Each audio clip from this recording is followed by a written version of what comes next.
গণ্যমান্য ব্যক্তি বড় উপস্থিত রয়েছে, না বলতে গেলে অনেক সময় লাগবে, একটু মেহরবানি করে আমাকে মাফ করে দেবেন।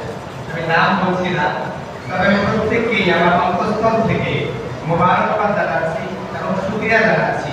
শ্রোতার তো লক্ষ্যবস্তুর মধ্যে নেই, যদিও আমরা বক্তব্য দেওয়ার সময় আপনাদেরকে লক্ষ্য করেই বলছি, কিন্তু আপনারা নির্দিষ্ট কোনো লক্ষ্যবস্তুর মাঝে না থাকার কারণে নিজেদের অলসতা বলি, বিরক্তি বলি, সেটাকে দূর করে আসতে পারতেছেন। সেখানে যারা বসে আছে আলহামদুলিল্লাহ, একবার ওনারা ওঠেননি।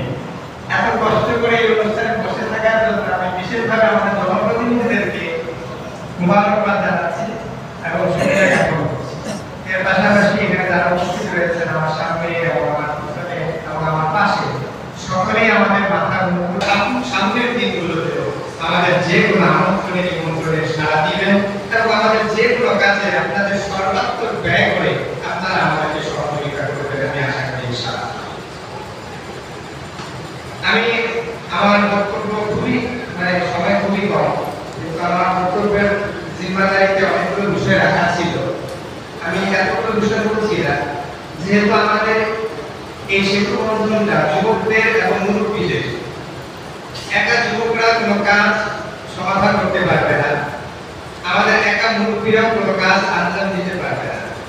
আল্লাহ তাআলার নিকট যুবক বয়সে ইবাদতটা পছন্দ এই কারণে যে যুবক বয়সে অনেক দীর্ঘ সময় ইবাদত করা যায়,